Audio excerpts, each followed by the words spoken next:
১৯ আর যেদিন আল্লাহর দুশমনদেরকে আগুনের দিকে সমবেত করা হবে তখন তাদেরকে বিভিন্ন দলে বিন্যস্ত করা হবে। ২০ অবশেষে তারা যখন জাহান্নামের কাছে পৌঁছবে তখন তাদের কান, তাদের চোখ ও তাদের চামড়া তাদের বিরুদ্ধে তাদের কৃতকর্ম সম্পর্কে সাক্ষ্য দেবে। ২১ আর তারা তাদের চামড়াগুলোকে বলবে, কেন তোমরা আমাদের বিরুদ্ধে সাক্ষ্য দিলে? তারা বলবে, আল্লাহ আমাদের বাকশক্তি দিয়েছেন, যিনি সব কিছুকে বাকশক্তি দিয়েছেন। তিনি তোমাদেরকে প্রথমবার সৃষ্টি করেছেন এবং তারই প্রতি তোমরা প্রত্যাবর্তিত হবে।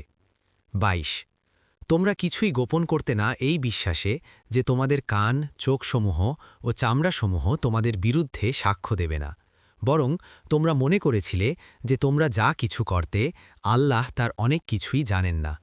২৩ আর তোমাদের এ ধারণা যা তোমরা তোমাদের রব সম্পর্কে পোষণ করতে তাই তোমাদের ধ্বংস করেছে, ফলে তোমরা ক্ষতিগ্রস্তদের অন্তর্ভুক্ত হয়ে গেলে। ২৪ অতঃপর যদি তারা ধৈর্য ধারণ করে তবে আগুনই হবে তাদের আবাস, এবং যদি তারা আল্লাহকে সন্তুষ্ট করতে চায় তবুও তারা আল্লাহ সন্তোষপ্রাপ্তদের অন্তর্ভুক্ত হবে না। ২৫ আর আমি তাদের জন্য মন্দ সহচর বৃন্দ নির্ধারণ করে দিয়েছিলাম, যারা তাদের সামনে ও পিছনে যা আছে তা তাদের দৃষ্টিতে চাকচিক্যময় করে দিয়েছিল, আর তাদের উপরে আযাবের বাণী সত্যে পরিণত হল, তাদের পূর্বে গত হওয়া জিন ও মানুষের বিভিন্ন জাতির ন্যায়। নিশ্চয় এরা ছিল ক্ষতিগ্রস্ত।